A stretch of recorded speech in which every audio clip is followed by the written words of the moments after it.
యుద్ధ వాతావరణం ముదిరిపాకాన పడుతున్నటువంటి నేపథ్యం, ఇరాన్ ఇజ్రాయెల్ ఎవరి వైపున వాళ్ళు బలగాలు మోహరించుకుంటున్నటువంటి నేపథ్యంలో అమెరికా మిడిల్ ఈస్ట్కి పంపించినటువంటి సైన్యం, అంతకుముందు అక్కడ ఉన్న సైన్యం టోటల్గా కలిపిన లెక్క బయటకు వచ్చింది.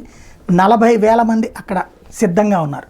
ఇజ్రాయెల్కి ప్రమాదం వస్తుందంటే అమెరికా రంగంలోకి దిగుతుంది. అమెరికాకి తోడుగా బ్రిటన్ దాదాపుగా 20,000 మంది సైన్యం ఉన్నది.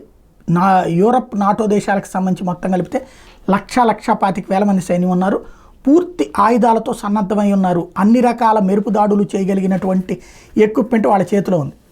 ఇరాన్ కనుక ఇజ్రాయెల్ మీద యుద్ధం చేస్తాం ప్రారంభించిన తర్వాతన ఇరాన్కి తోడుగా రష్యా రంగంలోకి దిగితే వీళ్ళందరూ రంగంలోకి దిగుతారు. ఒకవేళ రష్యా కానీ చైనా కానీ రంగంలోకి దిగుతాయి. అలా కాకుండా ఇరాన్ ఇజ్రాయెలే చూసుకుంటూ ఉంటే ఇరాన్ ఇజ్రాయెల్ మీద ప్రయోగించేటటువంటి ఆయుధాలని దారిలో ధ్వంసం చేసేటందుకు వీళ్ళు సహకరిస్తారు. ఇది వాళ్ళకి అప్పచెప్పబడినటువంటి ప్లాన్.